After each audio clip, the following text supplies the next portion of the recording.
Good morning, good afternoon, good evening. कैसे आप सभी? होप सो कि आप सभी होंगे जोरदार। सबसे पहले स्टार्ट करते हैं लास्ट क्लास का हेलीकॉप्टर शॉट। हमने लास्ट क्लास में P&L एप्रोप्रिएशन अकाउंट के फॉर्मेट को डिस्कस किया था। हमने पार्टनर कैपिटल अकाउंट के फॉर्मेट को डिस्कस किया था। हमने इंटरेस्ट ऑन कैपिटल को डिस्कस किया था। तो सबसे पहले तो हम बात करते हैं P&L appropriation account. P&L appropriation account कब बनाते हैं? P&L एप्रोप्रिएशन हम बनाते हैं सबसे पहले तो ट्रेडिंग अकाउंट बनता है। ट्रेडिंग अकाउंट बनने के बाद में हम प्रॉफिट एंड लॉस अकाउंट बनाते हैं। प्रॉफिट एंड लॉस अकाउंट बनाने के बाद हम बनाते हैं P&L एप्रोप्रिएशन अकाउंट। जो हमारा नेट प्रॉफिट आता है, कहाँ से नेट प्रॉफिट आता है? P&L अकाउंट से नेट प्रॉफिट आता है। उस नेट प्रॉफिट को हम P&L account, P&L appropriation account के क्रेडिट साइड में लिख देते हैं। उसके बाद P&L एप्रोप्रिएशन अकाउंट बनने के बाद क्या बनाते हैं? Capital account. और कैपिटल अकाउंट बनाने के बाद क्या बनाते हैं? हम बनाते हैं balance sheet. P&L appropriation account का फॉर्मेट सबसे पहले हम क्या लिखते हैं? Net profit. नेट प्रॉफिट इसके अलावा हम लिखते हैं अगर हमने पार्टनर की ड्राइंग्स पे इंटरेस्ट चार्ज किया है तो वो इंटरेस्ट हमारे लिए इनकम है। पार्टनर के लिए एक्सपेंडिचर है बट फर्म के लिए वो इनकम है, तो हम उसको क्या लिखते हैं? क्रेडिट साइड में लिखते हैं। फिर अगर हमने पार्टनर की कैपिटल पर इंटरेस्ट दिया है तो वो इंटरेस्ट P&L एप्रोप्रिएशन के डेबिट साइड में आएगा। अगर हमने किसी भी पार्टनर को रेम्यूनरेशन दिया है तो वो रेम्यूनरेशन भी P&L एप्रोप्रिएशन के डेबिट साइड में आएगा। अगर हमने प्रॉफिट का कुछ शेयर रिजर्व में ट्रांसफर किया है तो हम यहाँ पर लिखेंगे टू रिजर्व, और बाकी का जो प्रॉफिट होगा, रिमेनिंग जो प्रॉफिट होगा वो पार्टनर में डिस्ट्रीब्यूट हो जाएगा। हो सकता है लॉस आ जाए तो लॉस भी हम पार्टनर के कैपिटल अकाउंट में डिस्ट्रीब्यूट कर देंगे। ठीक है। इसके बाद में मैंने आपको बताया था कि जो कैपिटल अकाउंट होते हैं उसको प्रिपेयर करने के दो मेथड है। कौन कौन से मेथड है? पहला मेथड है जिसका नाम है फिक्स कैपिटल मेथड, और दूसरा मेथड है जिसका नाम है फ्लक्चुएटिंग कैपिटल मेथड।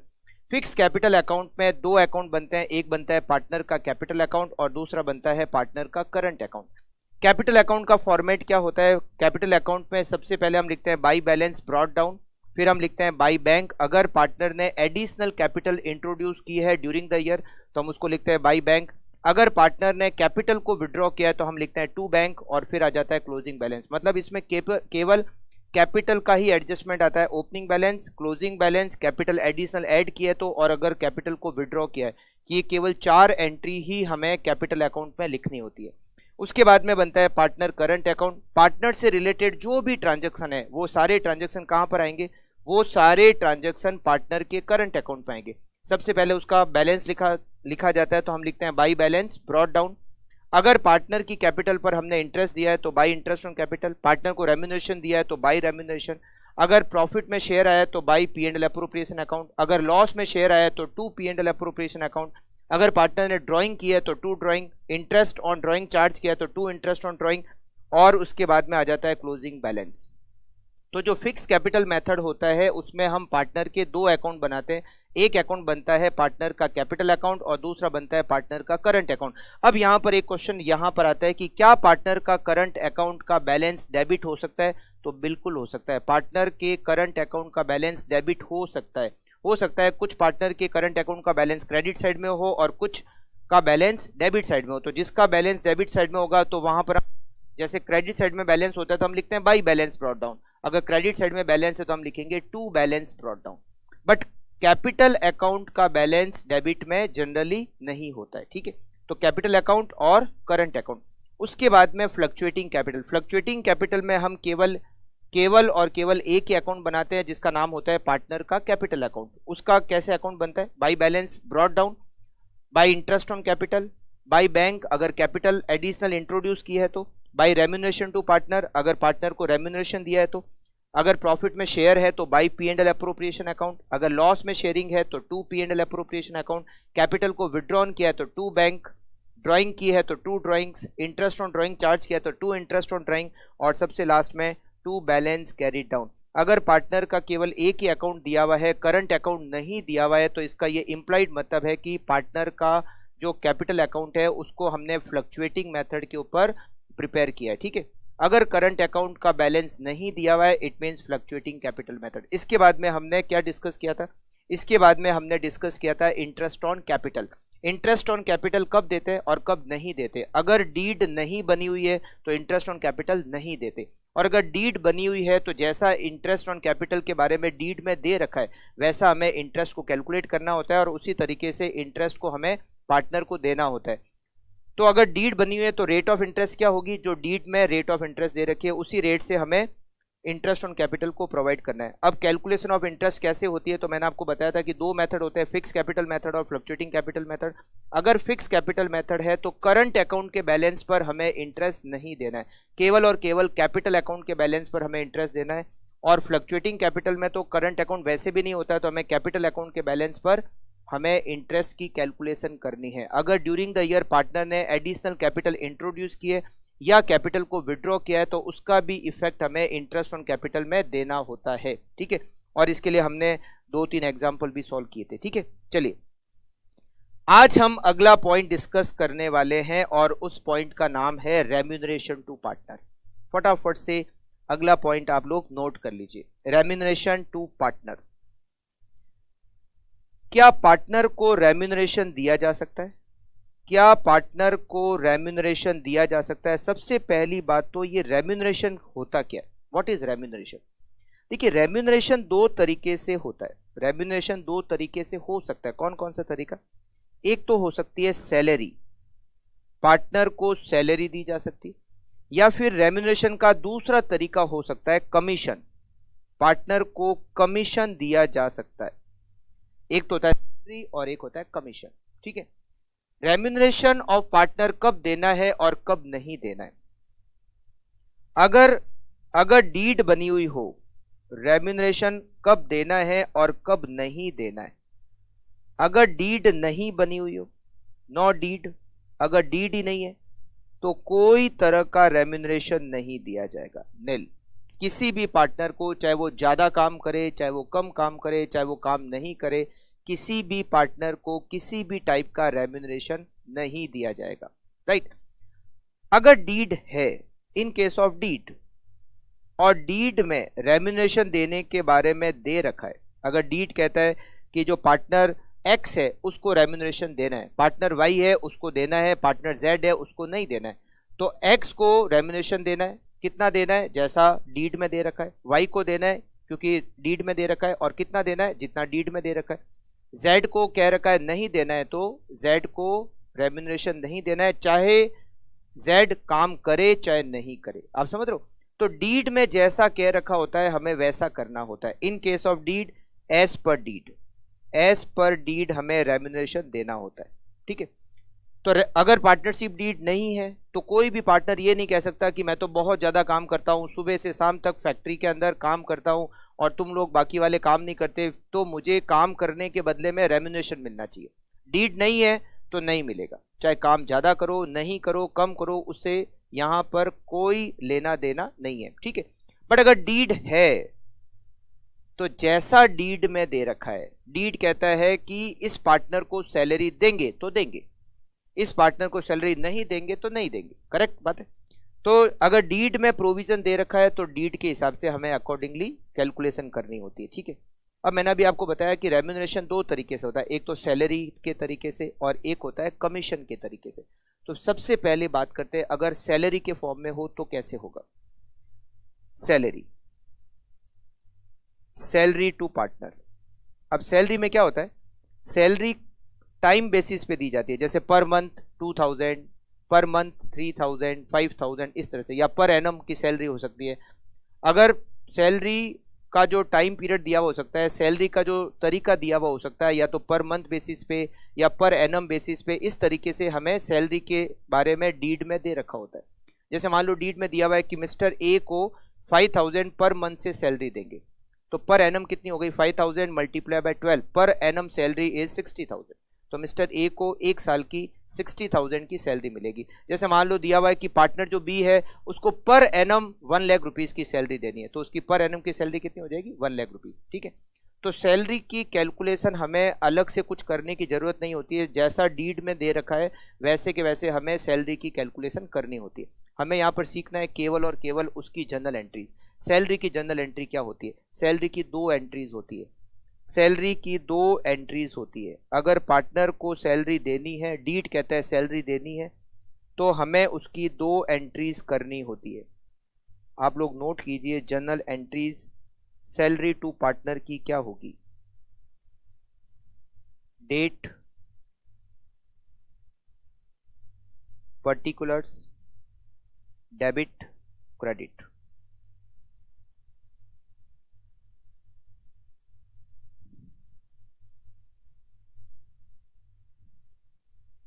सबसे पहले सैलरी जब हम देते हैं तो उसकी एंट्री होती है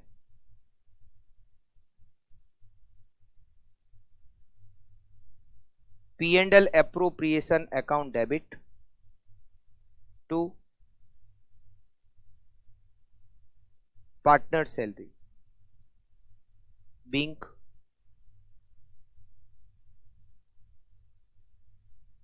salary provided to partner। कहां से देंगे?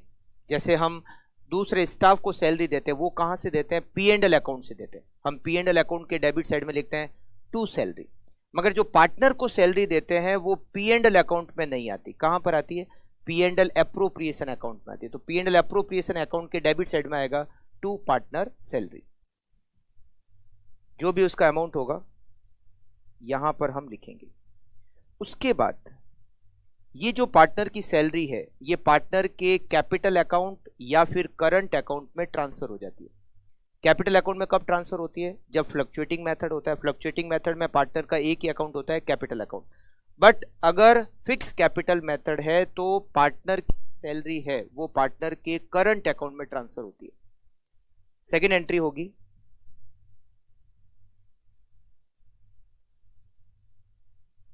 Partner salary account debit to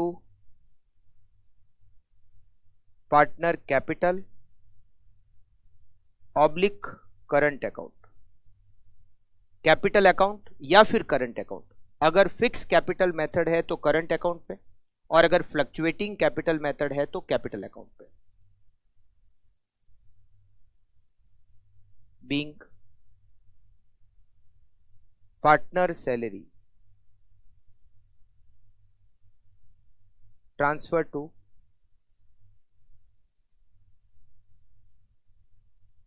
current oblique capital account.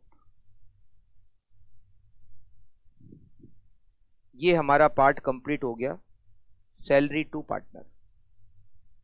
तो इजी है, कैलकुलेशन बहुत आसान है। जैसा डीड में दे रखा है वैसा देना है। अगर डीड में नहीं है तो फिर किसी भी पार्टनर को सैलरी नहीं दी जाएगी। मतलब डीड के हिसाब से चलना होता है, और डीड ही नहीं है तो भी किसी पार्टनर को सैलरी नहीं देनी है। ठीक है। अच्छा, अब हम आते हैं कमीशन। कमीशन की कैलकुलेशन कैसे होती है? कमीशन मतलब कैसे कैलकुलेट होता है? कमीशन दो तरीके से दिया हुआ हो सकता है। क्वेश्चन में कमीशन, अगर किसी पार्टनर को कमीशन देना है तो वो दो तरीके से कैलकुलेट करने का आ सकता है। क्या क्या तरीका? एक तो हो सकता है परसेंटेज ऑफ सेल्स, एक हो सकता है परसेंटेज ऑफ प्रॉफिट। या तो सेल्स का परसेंटेज और या फिर प्रॉफिट का परसेंटेज। अगर सेल्स का परसेंटेज होता है तो कैलकुलेशन कैसे होती है? Sales multiply by percentage of commission. जैसे मान लेते हैं आपकी सेल्स है 50 लाख रुपीस और पार्टनर को कमीशन देना है सेल्स का 2%। तो आपकी सेल्स कितनी है? 50 लाख। 50 लाख का 2% मतलब 50 lakh multiply by 2 divided by 100 equals to 1 lakh. तो जितनी सेल्स होगी उसका परसेंटेज आपको दे रखा होगा। सेल्स को परसेंटेज से मल्टीप्लाई कर लो, आपको क्या मिलेगा? आपको कमीशन का अमाउंट मिल जाएगा। ठीक है। एक होता है परसेंटेज ऑफ प्रॉफिट। ये दो तरीके से कैलकुलेट हो सकता है, बिफोर कमीशन और आफ्टर कमीशन। बिफोर कमीशन में कैसे करोगे? Profit multiply by percentage of commission, और आफ्टर परसेंटेज ऑफ कमीशन में आपको क्या करना है? डिवाइडेड बाय 100 करना है। Divided by 100। यहां पर भी आपको सेल्स परसेंटेज ऑफ कमीशन में कमीशन की जो रेट है डिवाइडेड बाय 100 करना है। ठीक है। परसेंटेज है तो ऑटोमेटिकली 100 का डिवाइड हो जाएगा। बट अगर आफ्टर कमीशन है आफ्टर कमीशन है, आफ्टर कमीशन, तो आपको कैसे कैलकुलेट करना है commission? Profit multiply by percentage of commission, मतलब जो रेट है परसेंटेज ऑफ कमीशन रेट, या मैं इसको यहां कमीशन रेट लिख देता हूं, कमीशन की rate divided by 100 plus commission rate. कुछ याद आ रहा है आपको? अभी मैं बिल्कुल आपको इसको एग्जांपल से बताता हूं कि ये क्या है। आप लोगों ने 11th में मैनेजर का कमीशन कैलकुलेट किया होगा। 11th की अकाउंट्स में आपको मैनेजर का कमीशन दे रखा होगा, और वो दे रखा होता है कि मैनेजर को कमीशन देंगे प्रॉफिट का 10%, या तो ऐसा दिया होता है, या फिर ये दिया हुआ होता है कि मैनेजर को कमीशन देंगे 10%, उसका कमीशन माइनस करने के बाद जो प्रॉफिट आए उसका 10%। तो आप क्या करते थे, जो प्रॉफिट आता था, जैसे मान लो कमीशन की रेट है 10%, तो जो प्रॉफिट आता था मल्टीप्लाई बाय 10 डिवाइडेड बाय 110। अगर उसका कमीशन माइनस करने के बाद कमीशन कैलकुलेट करते हैं तो क्या होगा, जैसे 10 डिवाइडेड बाय 110, बट अगर उसके कमीशन लेस करने से पहले का होता है तो multiply by 10 divided by 100, before और after, before charging his commission, after charging his commission. बिल्कुल आप लोगों ने ऐसा 11th में मैनेजर कमीशन के बारे में पढ़ा होगा, जैसा आपने वहां पढ़ा सेम टू सेम यहां भी तरीका है। अगर पार्टनर का कमीशन माइनस करने से पहले, बिफोर कमीशन है, तो कैसे करेंगे, 10 डिवाइडेड बाय 100, बट अगर कहते हैं कि आफ्टर चार्जिंग हिज कमीशन, तो क्या करेंगे, 10 डिवाइडेड बाय 110। मान लो कमीशन की रेट 2% है, तो 2 डिवाइडेड बाय 102। अगर कहते हैं कमीशन की रेट 5% है, तो 5 डिवाइडेड बाय 105, करेक्ट ना? बट अगर मान लो बिफोर है तो 10% है तो 10 अपॉन 100, 2% है तो 2 अपॉन 100, 5% है तो 5 अपॉन 100। समझ गए? बिफोर में हमें क्या करना होता है, बिफोर में हमें रेट डिवाइडेड बाय 100 ही करना होता है, बट आफ्टर में क्या करना होता है, rate divided by 100 plus rate करना होता है। जैसे मान लो 5% है तो 5 डिवाइडेड बाय 105, जैसे मान लो 10% है तो 10 डिवाइडेड बाय 110, इस तरीके से करना होता है। ठीक है, तो सेम जो रूल आप लोगों ने 11th में पढ़ा मैनेजर कमीशन के लिए, सेम टू सेम रूल को आपको यहां भी यूज करना है। तो मैं आपको एक दो एग्जाम्पल से बताता हूं कि कैसे करते हैं। ठीक है, चलिए एग्जाम्पल लिखते हैं। एग्जाम्पल नंबर 1, एग्जाम्पल नंबर 1, मान लो हमारी सेल्स है 20 लाख रुपीस और पार्टनर ए को कमीशन है, कमीशन 5% ऑफ सेल्स। कितना है, 5% ऑफ सेल्स पार्टनर का कमीशन है। तो कमीशन कैसे निकालोगे,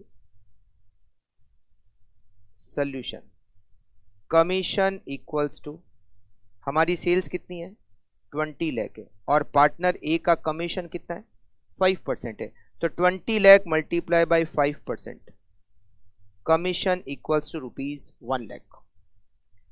एग्जाम्पल नंबर 2, एग्जाम्पल नंबर 2, मान लेते हैं हमारा net profit, net profit equals to ₹21 lakh. हमारा नेट प्रॉफिट कितना है 21 लाख है। प्रॉफिट कमीशन, कमीशन दो सिचुएशन लेते हैं, 5% of net profit, net profit का 5%, केवल इतना सा दिया हुआ है, या फिर मान लो ऐसा दिया हुआ है 5% of net profit after charging his commission, after charging his commission. अब कमीशन कैसे कैलकुलेट करेंगे,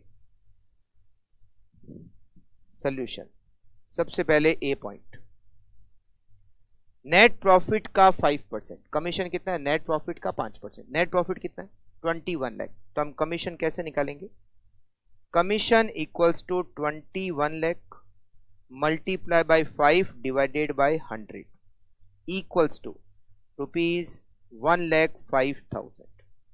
ठीक है, ये तो हो गया बिफोर चार्जिंग इज कम। अगर केवल इतना सा लिखा हो नेट प्रॉफिट का 5%, इसका मतलब ये इंप्लाइड है कि ये बिफोर चार्जिंग हिज कमीशन है। बट मान लो आफ्टर चार्जिंग हिज कमीशन हो तो क्या करेंगे, commission equals to 21 lakh multiply by 5 divided by 105। क्या करना है, 5 डिवाइडेड बाय 105।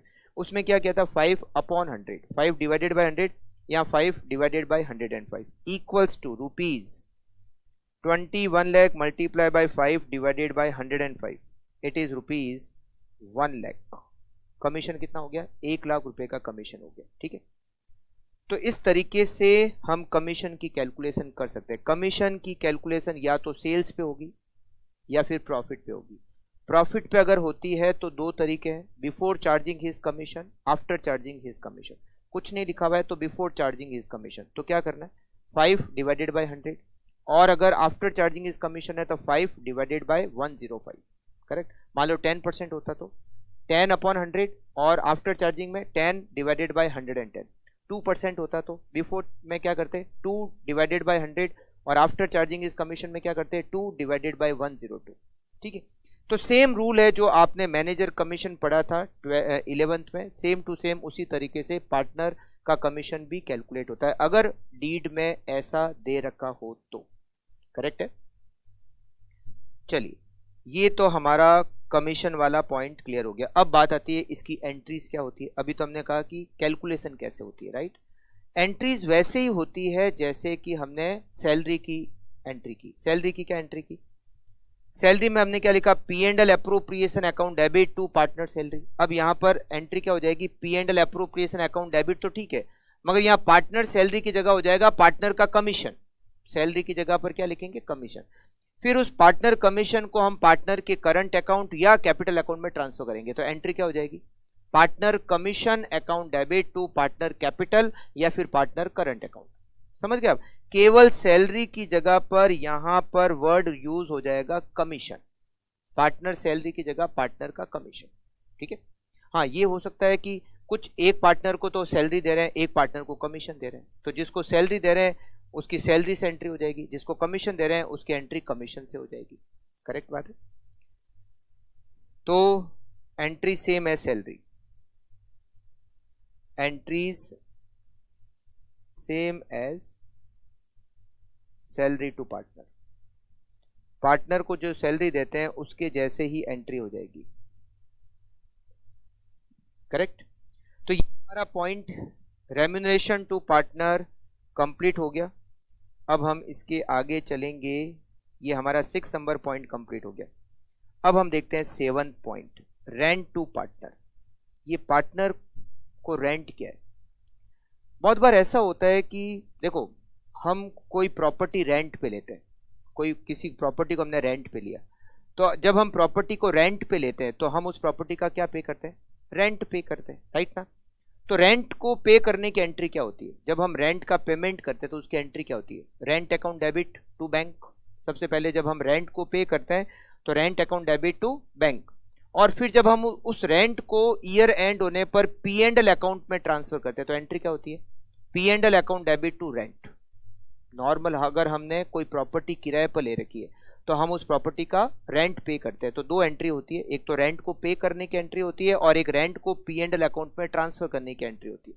तो पहली एंट्री तो होती है rent account debit to bank, दूसरी एंट्री होती है P and L account debit to rent.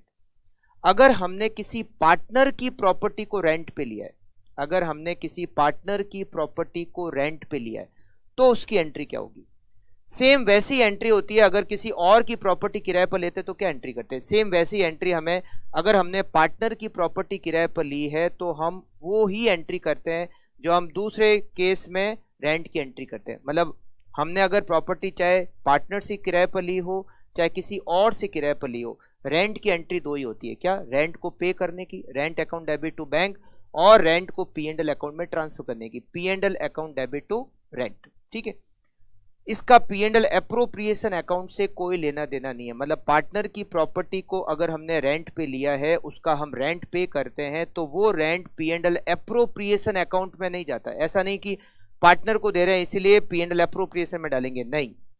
Partner की प्रॉपर्टी थी, हम उसका रेंट दे रहे हैं, उसकी सेम वैसे ही एंट्री होगी। अगर हमने प्रॉपर्टी किसी और से ली होती तो क्या एंट्री करते, सेम वैसी एंट्री करेंगे, ठीक है।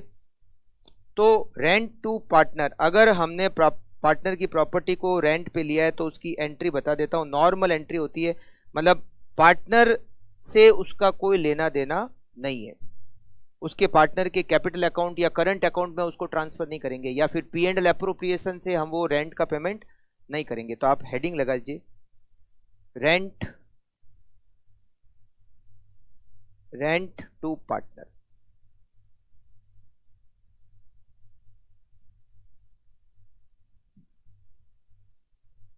इसकी जर्नल एंट्रीज, इसको लिख देता हूं वैसे मैं, it is same as rent to other, it is treated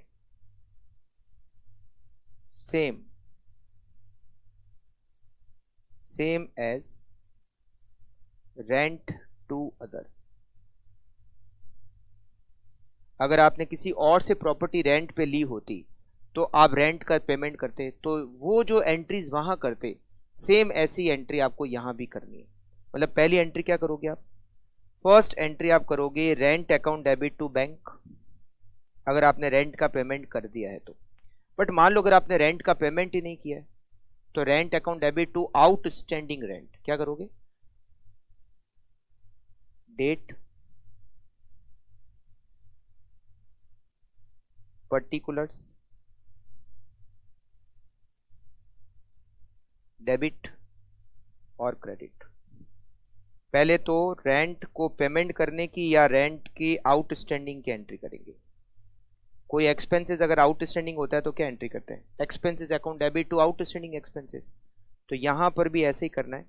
जब हम रेंट का पेमेंट करेंगे तो रेंट अकाउंट डेबिट, पेमेंट कर दिया है तो टू बैंक या टू कैश, और अगर आउटस्टैंडिंग है तो टू आउटस्टैंडिंग रेंट अकाउंट, या फिर हो सकता है कुछ पे कर दिया है कुछ आउटस्टैंडिंग है।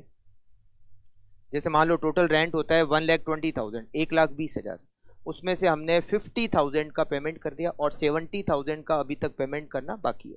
तो हम क्या करेंगे, रेंट अकाउंट डेबिट में क्या करेंगे, 1,20,000 टोटल रेंट 1,20,000, उसमें से पेमेंट कर दिया 50,000 और 70,000 का रेंट हो गया आउटस्टैंडिंग। इस तरह से करेंगे। रेंट पार्टनर को देना है, इससे पार्टनर के कैपिटल अकाउंट पे कोई इफेक्ट नहीं पड़ेगा, करेक्ट। बीइंग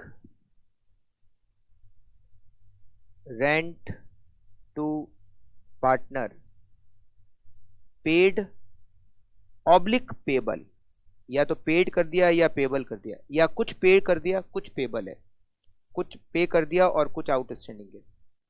और फिर रेंट को पी एंड एल अकाउंट में ट्रांसफर करेंगे। ये रेंट हमने पार्टनर को दिया है, मगर इसका मतलब ये नहीं कि पार्टनर को दिया है तो P and L appropriation account में डेबिट होगा, नो, ये पी एंड एल अकाउंट में डेबिट होगा। पी एंड एल अकाउंट में लिखेंगे to rent being rent expenses transfer to P and L account, rent expenses transfer to P and L account.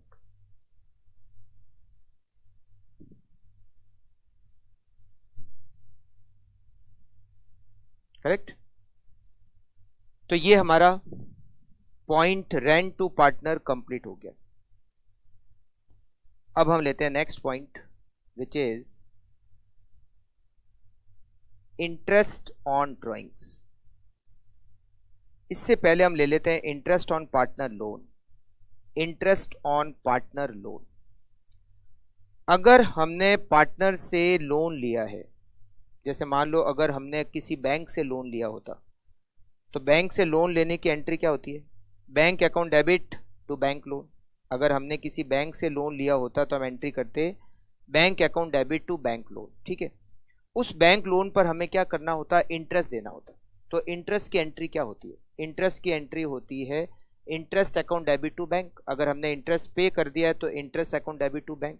फिर उस interest को, interest हमारा क्या है, एक्सपेंडिचर है, हम उस इंटरेस्ट को पी एंड एल अकाउंट में ट्रांसफर कर देते हैं। कहाँ ट्रांसफर कर देते हैं, पी एंड एल अकाउंट में, तो एंट्री होती है P and L account debit to interest, correct. Same इसी तरीके से अगर हमने किसी पार्टनर से लोन लिया है, किससे लोन लिया है, अगर किसी पार्टनर से लोन लिया है तो हम उस पार्टनर को इंटरेस्ट देंगे, हम उस पार्टनर को क्या करेंगे, इंटरेस्ट देंगे। अब उसकी कैलकुलेशन कैसे होती है, उसकी एंट्रीज क्या होती है, इन सबको हमें यहां पर पढ़ना है। तो आप हेडिंग लगाइए, interest on partner loan, interest on partner loan, interest on partner loan.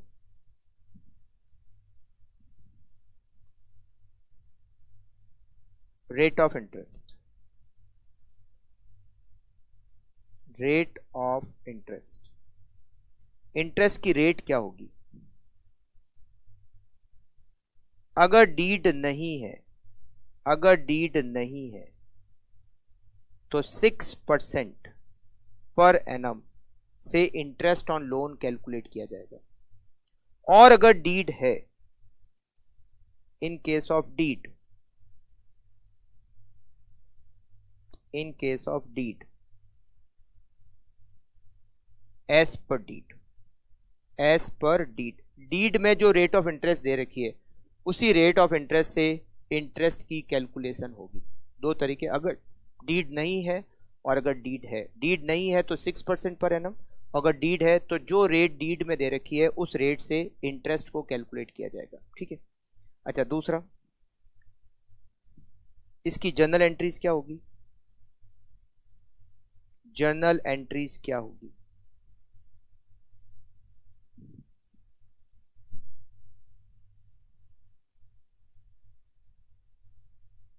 Interest हमारा एक्सपेंडिचर होता है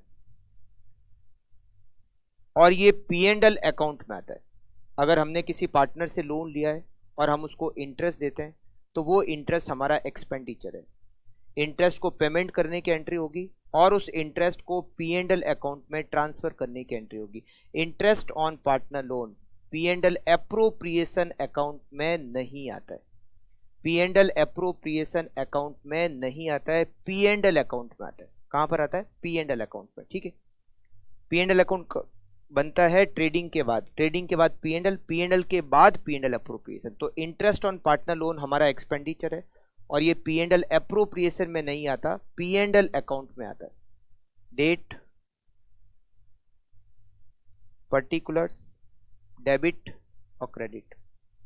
जब हम इंटरेस्ट का, जब हम लोन लेते हैं तो एंट्री होती है बैंक अकाउंट डेबिट। जब हम लोन लेते हैं, जब हम लोन लेते हैं तो एंट्री होती है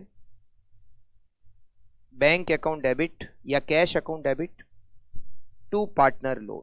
जैसे मान लो हमने पार्टनर एक्स से 10 लाख रुपीस का लोन लिया तो एंट्री क्या होगी, bank account debit to partner X loan, partner loan account. ये जितने का हमने लोन लिया है, being loan taken.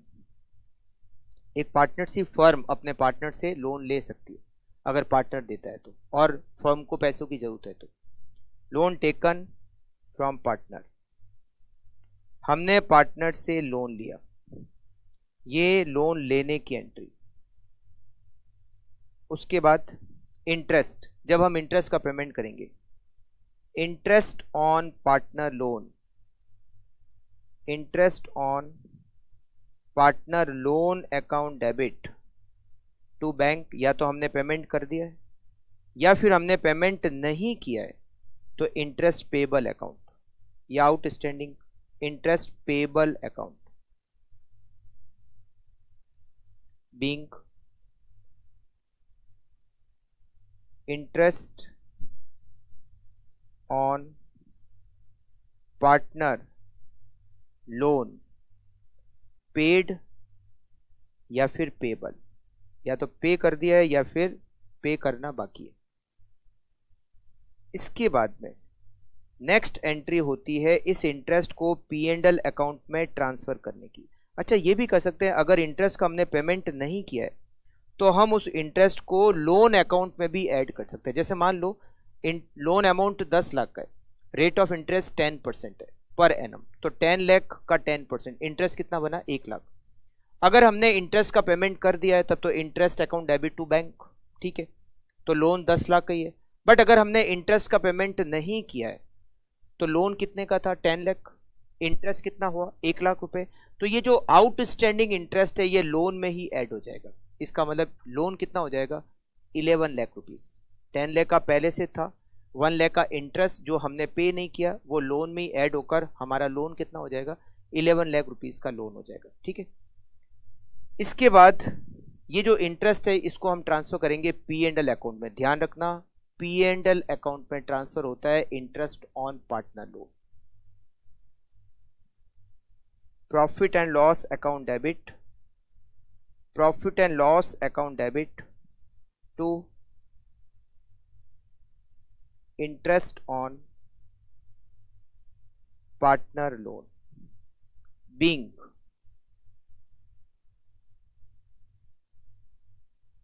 interest on partner loan transferred to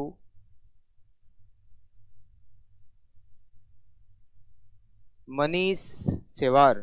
Hello sir ji, good evening Manish. Being interest on partner loan transferred to P&L account. Okay, आप लोग ये सारी एंट्रियां नोट कर लीजिए।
ओके, तो सिंपल पॉइंट है, अगर पार्टनर से लोन लिया है, अच्छा पार्टनर का लोन हमारे लिए क्या है, लाइबिलिटी है, तो पार्टनर का लोन कहां आएगा, बैलेंस शीट की लाइबिलिटी साइड में। ये भी आप नोट कर लीजिए, पार्टनर लोन इज लाइबिलिटी, और ये कहां पर आएगा, in balance sheet, in balance sheet liability side. Balance sheet में कहां आएगा, लाइबिलिटी साइड में आएगा। जितना भी पार्टनर से लोन लिया है वो बैलेंस शीट की लाइबिलिटी साइड में आएगा, करेक्ट। चलिए अगला पॉइंट लेते हैं, और वो है, बहुत सारे पॉइंट वैसे तो आप लोगों ने बहुत पढ़ रखे होंगे, बट एक बार थोड़ा सा हम पार्टनरशिप में, इंट्रोडक्शन में हम थोड़ा सा पार्टनरशिप को लेके वापस थोड़े से एक्टिव हो जाएंगे, राइट। अब बात करते हैं इंटरेस्ट ऑन ड्राइंग्स। ड्राइंग्स पे इंटरेस्ट कैसे चार्ज करते हैं, कैसे कैलकुलेट करते हैं। चलिए नेक्स्ट पॉइंट, बहुत सारे पॉइंट खत्म होने वाले हैं, और I think next to next class में हम मॉड्यूल के इलस्ट्रेशंस सॉल्व करना स्टार्ट कर देंगे, ठीक है। आई थिंक नेक्स्ट क्लास में स्टार्ट कर देंगे, ओके। आप लिखिए interest on drawing, interest on drawings. Interest on drawings में रेट ऑफ इंटरेस्ट क्या होगा, रेट ऑफ इंटरेस्ट इसमें भी दो प्रोविजन है, डीड नहीं है और डीड है। नो डीड, अगर डीड नहीं है तो किसी भी तरीके का इंटरेस्ट ड्राइंग्स पर नहीं चार्ज किया जाएगा। किसी भी पार्टनर की ड्राइंग्स पर हम इंटरेस्ट नहीं चार्ज कर सकते अगर डीड ही नहीं है तो। और अगर डीड है और डीड ये कहता है कि ड्राइंग्स पे इंटरेस्ट चार्ज करना है, तो हमें ड्राइंग्स पर इंटरेस्ट चार्ज करना पड़ेगा। ड्राइंग्स पर इंटरेस्ट चार्ज करना हमारे लिए इनकम है। हम कौन है? फर्म के लिए interest on drawings is income, और इसीलिए हम इंटरेस्ट ऑन ड्राइंग को कहाँ लिखते हैं? P&L एप्रोप्रिएशन अकाउंट के क्रेडिट साइड में। कहाँ लिखते हैं? P&L एप्रोप्रिएशन अकाउंट के क्रेडिट साइड में, क्योंकि हमारे लिए इनकम है, फर्म के लिए इनकम है। मगर वैसी वाली इनकम नहीं कि वो P&L अकाउंट में या ट्रेडिंग अकाउंट में आएगी, वैसी वाली इनकम नहीं है। हमने ड्राइंग पर इंटरेस्ट चार्ज किया है, वो हमारे लिए इनकम है, और ये इनकम कहाँ पर आएगी? ये इनकम P&L एप्रोप्रिएशन अकाउंट के क्रेडिट साइड में आएगी। ठीक है, अब ड्राइंग पर इंटरेस्ट कैसे चार्ज करते हैं? बहुत अच्छा पॉइंट है, इसमें थोड़ा सा हमें डिटेल में समझना पड़ेगा कि कैसे इंटरेस्ट ऑन ड्राइंग की कैलकुलेशन होती है। ठीक है, रेट ऑफ इंटरेस्ट समझ गए। डीड नहीं है तो इंटरेस्ट ऑन ड्राइंग है ही नहीं, मतलब जीरो। अगर डीड है तो जो रेट ऑफ इंटरेस्ट डीड में दे रखी है उसी रेट ऑफ इंटरेस्ट से हमें ड्राइंग पर इंटरेस्ट को कैलकुलेट करना पड़ेगा। अब कैसे कैलकुलेट करते हैं मैं आपको बहुत सारे एग्जाम्पल से इसको समझाऊंगा। ठीक है, आप बिल्कुल ध्यान से समझना कि कैसे इंटरेस्ट ऑन ड्राइंग को कैलकुलेट करते हैं। जैसे मान लो एग्जाम्पल नंबर 1, दो पार्टनर है, पार्टनर ए और पार्टनर बी। दो पार्टनर है, पार्टनर ए और पार्टनर बी। ठीक, पार्टनर ए की ड्राइंग और पार्टनर बी की ड्राइंग। पार्टनर ए ने ड्राइंग की ₹10,000 on 1 July, ₹20,000 on 1 October. B ने ड्राइंग की ₹5,000 ऑन 1 अप्रैल, ₹15,000 ऑन 1 जनवरी। मान लीजिए हमारा जो अकाउंटिंग ईयर है, अकाउंटिंग ईयर ये है 23-24। 23-24 का मतलब समझते हो? अकाउंटिंग ईयर 23-24 का मतलब है कि 1 अप्रैल 23 को ईयर स्टार्ट हुआ और 31 मार्च 24 को हमारा ईयर एंड होगा।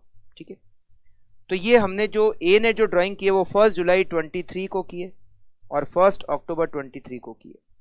बी ने जो ड्राइंग की है वो 1 अप्रैल 23 को की है और 1 जनवरी 24 को की है। हमारा ईयर कब एंड हो रहा है? 31 मार्च 24। ड्राइंग पर rate of interest equals to 12% per annum. Calculate interest on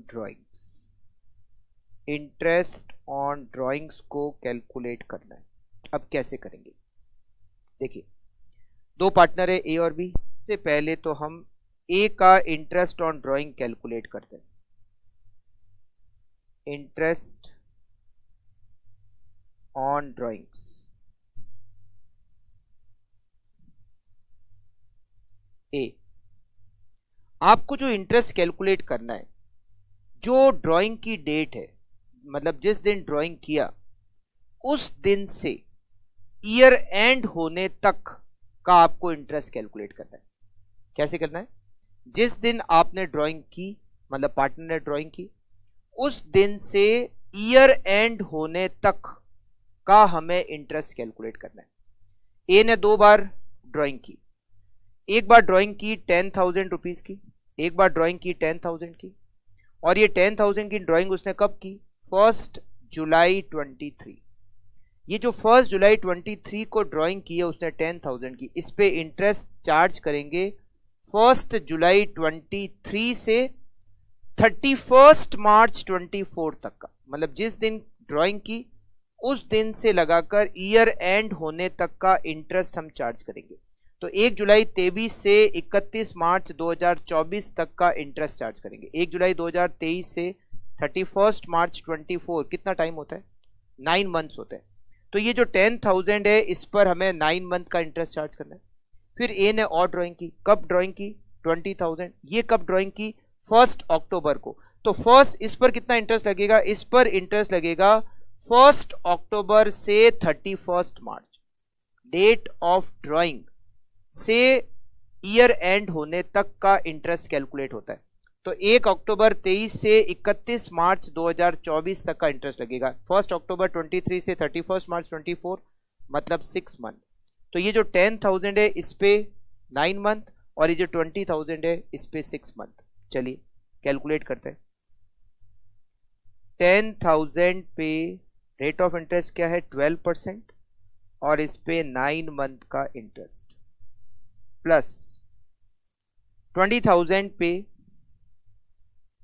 12% और 6 मंथ का इंटरेस्ट कितना हो गया? 10,000 पर 12% और 9 मंथ का इंटरेस्ट होता है 900 प्लस 20,000 पे 12% और 6 मंथ का इंटरेस्ट होता है 1200 और दोनों की टोटल हो गई 2100। मतलब हम ड्राइंग ऑफ ए पर इंटरेस्ट चार्ज करेंगे ₹2,000 पूरे साल भर का, राइट। सेम ऐसे ही बी ने ड्राइंग कब की? बी ने ड्राइंग की 5,000 1 अप्रैल, मतलब ईयर स्टार्ट होते ही ड्राइंग कर ली। इस पर इंटरेस्ट क्या लगेगा? 1 अप्रैल टू 31 मार्च। 1 अप्रैल 23 से 31 मार्च 24 मतलब पूरे 1 साल का। और ये जो 15,000 की ड्राइंग है ये उसने ड्राइंग की 1 जनवरी 24। इस पे इंटरेस्ट कैसे लगेगा? 1 जनवरी 24 से 31 मार्च 24 मतलब 3 मंथ का। तो 5,000 पे पूरे 1 साल का, 15,000 पे 3 मंथ का। 5,000 पे पूरे 1 साल का मतलब 12% सीधा ही, और 15,000 पे 12% और 3 मंथ का इंटरेस्ट कितना हो गया? ये हो गया आपका 600 rupees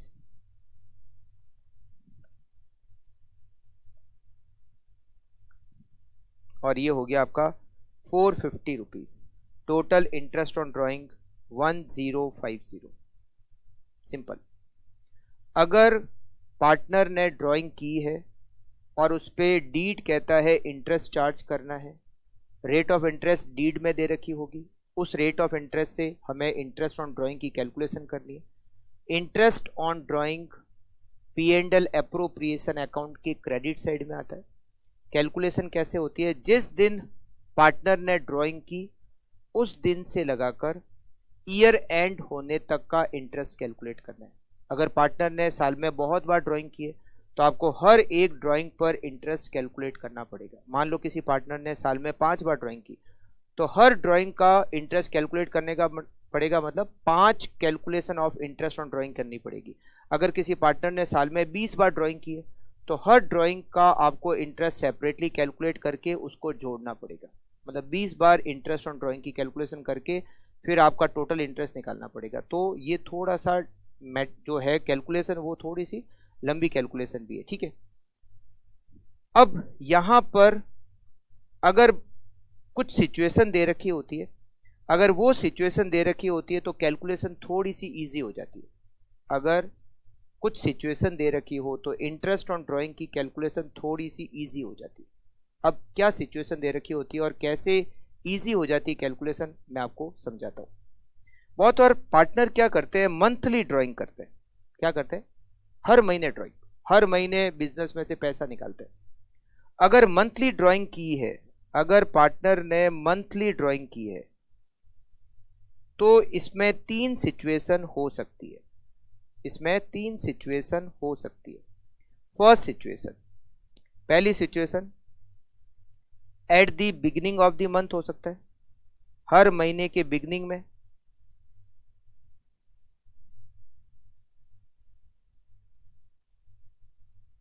beginning at the beginning of the month, या फिर हो सकता है at the end of the month, या फिर हो सकता है at the middle of the month.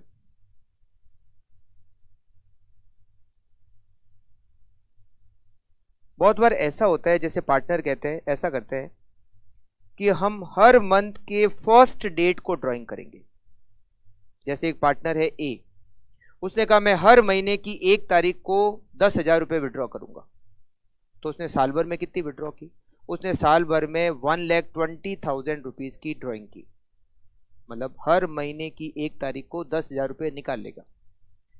एक पार्टनर कहता है कि मैं हर महीने की लास्ट तारीख को, मतलब last day of the month, हर महीने की लास्ट डेट को 10,000 रुपये विड्रॉ करूंगा। और एक पार्टनर कहता है कि मैं हर महीने के मिडल में, मतलब बीच में, हर महीने के मिडल में 10,000 रुपये की ड्राइंग करूंगा।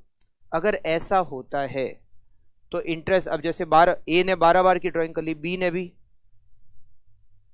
ए ने हर महीने के बिगनिंग में 10,000 रुपये विड्रॉ की, 10,000 पर मंथ। तो ए ने ड्राइंग कितनी बार की? 12 बार। तो अभी मैंने बताया आपको, अगर एक पार्टनर ने 10 बार ड्राइंग की है तो हर बार का इंटरेस्ट निकाल लो, फिर उसको टोटल करो। तो टोटल 12 बार ड्राइंग की है तो हर बार का इंटरेस्ट निकालो, मतलब 12 बार इंटरेस्ट की कैलकुलेशन करो, फिर टोटल करो, ये तो बहुत लंबा हो जाएगा। बी ने भी हर महीने 10,000 रुपये विड्रॉ किए, इसने किए हैं बिगनिंग ऑफ द मंथ, और इसने किए हैं एंड ऑफ द मंथ। और सी ने भी 10,000 रुपीज विड्रॉ किए, मगर उसने middle of the month withdraw किए। तो आप interest on middle of the month, तो आप जब इंटरेस्ट की कैलकुलेशन करोगे तो बहुत लंबी कैलकुलेशन हो जाएगी। ए के लिए भी आपको 12 बार ड्राइंग की इंटरेस्ट की कैलकुलेशन करनी, बी के लिए भी 12 टाइम्स ड्राइंग पर इंटरेस्ट की कैलकुलेशन करनी, सी के लिए भी इंटरेस्ट ऑन ड्राइंग की कैलकुलेशन 12 टाइम्स करनी, और उसके बाद में फिर टोटल इंटरेस्ट निकालना। बड़ा लंबा मामला है, मिडल ऑफ द मंथ। तो इसके लिए एक छोटा तरीका दिया हुआ है। अगर पार्टनर ने at the beginning of the month withdraw किया है, इक्वल अमाउंट विड्रॉ किया है, इक्वल अमाउंट, बस ये है इक्वल अमाउंट होना चाहिए। जैसे हर महीने 10,000 विड्रॉ कर रहा है, ठीक है, इक्वल अमाउंट होना चाहिए। अगर इक्वल अमाउंट की ड्राइंग की है और एक ही तरीके से ड्राइंग की, एक ही तरीके से मतलब हर बार मंथ के बिगनिंग में या फिर मंथ के एंड में या मंथ के मिडल में, तो कैलकुलेशन को थोड़ा छोटा किया जा सकता है। अगर हर महीने की बिगनिंग में ड्राइंग की है तो 6.5 मंथ का इंटरेस्ट चार्ज करो। कितना? 6.5 मंथ का। अगर at the end of the month किया है तो 5.5 मंथ का इंटरेस्ट चार्ज करो, और अगर at the middle of the month है तो 6 मंथ का इंटरेस्ट चार्ज करो। कैसे? जैसे देखो, ए ने 10,000 पर मंथ की ड्राइंग की हर मंथ के बिगनिंग में, तो उसकी टोटल ड्राइंग कितनी हो गई? 10,000 इंटू 12, उसकी टोटल ड्राइंग हो गई 1,20,000। बी की भी टोटल ड्राइंग 1,20,000, सी की भी टोटल ड्राइंग 1,20,000। अब ए पर इंटरेस्ट ऑन ड्राइंग कितना होगा? इंटरेस्ट मान लेते हैं, इंटरेस्ट ऑन ड्राइंग की rate, interest on drawing equals to 12% per annum, ठीक है। अब आप देखिए इंटरेस्ट ऑन ड्राइंग की कैलकुलेशन कैसे होगी और कितनी आसानी से होगी। Interest on drawings A 1,20,000 total drawing, rate of interest क्या है? 12%, multiply by beginning of the month. अगर ड्राइंग करते हैं तो हमें सीधा 6.5 मंथ का इंटरेस्ट चार्ज करना है। पूरे साल भर की ड्राइंग 1,20,000, रेट ऑफ इंटरेस्ट 12%, तो 12 डिवाइडेड बाय 100, और बिगनिंग ऑफ द मंथ है तो आपको कितना इंटरेस्ट चार्ज करना है? 6.5%, 6.5 मंथ का। 1,20,000 multiply by 12% multiply bye 6.5 divided by 12, total in 7,800 rupees. कितना आसानी से कैलकुलेट कर लिया। अदरवाइज क्या करना होता? जो 1 अप्रैल को ड्राइंग की उस पर पहले इंटरेस्ट निकालो, फिर 1 मई पे जो ड्राइंग की उसका इंटरेस्ट निकालो, फिर 1 जून को जो ड्राइंग की उसका इंटरेस्ट निकालो, 1 जुलाई की जो ड्राइंग की उसका इंटरेस्ट निकालो, फिर सबका ऐसे कैलकुलेट करते करते टोटल इंटरेस्ट निकालो और फिर टोटल करो। नहीं तो एक में ही कर दिया। पूरे साल भर की ड्राइंग कितनी? 1,20,000। रेट ऑफ इंटरेस्ट 12%, और कितने महीने का? 6.5 महीने का। याद करना पड़ेगा आपको, 6.5 महीने का। अगर हर महीने के बिगनिंग में ड्राइंग की है तो आपको 6.5 मंथ का इंटरेस्ट कैलकुलेट करना है। बी ने हर महीने के एंड में, तो बी का इंटरेस्ट, बी ने भी पूरे साल भर की ड्राइंग कितनी है? 1,20,000। रेट ऑफ इंटरेस्ट 12%, और उस पर 5.5 मंथ का इंटरेस्ट चार्ज करेंगे। 1,20,000 multiply by 12% multiply by 5.5 divided by 12, 6,600 rupees का इंटरेस्ट चार्ज करेंगे। और सी 1,20,000 उसने भी ड्राइंग की पूरे साल भर में 10,000 पर मंथ, तो 1,20,000 पर एनम मल्टीप्लाई बाई 12%, और उस पे 6 मंथ का, क्योंकि उसने middle of the month withdraw किया है। तो 1,20,000 multiply by 12% multiply by 6 divided by 12 equals to 7,200। अगर पार्टनर ने हर महीने के बिगनिंग में, हर महीने के एंड में, या हर महीने के मिडल में इक्वल अमाउंट ड्राइंग की है, तो इंटरेस्ट ऑन ड्राइंग की कैलकुलेशन बिल्कुल आसान है। बिगनिंग ऑफ द मंथ है तो 6.5 मंथ का इंटरेस्ट चार्ज करना है, मिडल ऑफ द मंथ है तो आपको 6 मंथ का इंटरेस्ट चार्ज करना है, और अगर एंड ऑफ द मंथ है तो आपको 5.5 मंथ का इंटरेस्ट चार्ज करना है। अच्छा, जरूरी है क्या कि मंथली ड्राइंग ही होती है? क्वार्टरली ड्राइंग भी तो हो सकती है, हाफ ईयरली ड्राइंग भी तो हो सकती है। अगर ऐसा होता है तो क्या करते हैं? ये तो मंथली में हो गया। बिगनिंग है, बिगनिंग ऑफ द मंथ है तो 6.5 मंथ का interest, middle of the month है तो 6 मंथ का इंटरेस्ट, और अगर एंड ऑफ द मंथ है तो 5.5 मंथ का। बट अगर ऐसा होता हर क्वार्टर में ड्राइंग होती, मंथली की जगह क्वार्टरली ड्राइंग, क्वार्टर के बिगनिंग में, क्वार्टर के मिडल में, क्वार्टर के एंड में, या हाफ ईयरली होती, हाफ ईयर में ड्राइंग अगर होती तो हाफ ईयर के बिगनिंग में, हाफ ईयर के मिडल में, और हाफ ईयर के एंड में, तो इंटरेस्ट की कैलकुलेशन कैसे होती, और इसको हम पढ़ेंगे नेक्स्ट क्लास में, क्योंकि आज की क्लास को हमें यहीं पर एंड करना है। आपका टाइम कंप्लीट हो चुका है। नेक्स्ट क्लास में हम interest on drawing quarterly basis पे अगर करें, और अगर ड्राइंग हम हाफ ईयरली बेसिस पे करें तो इंटरेस्ट की कैलकुलेशन कैसे होगी, इसको हम सबसे पहले डिस्कस करेंगे। मिलते हैं नेक्स्ट क्लास में। Okay, thank you, take care.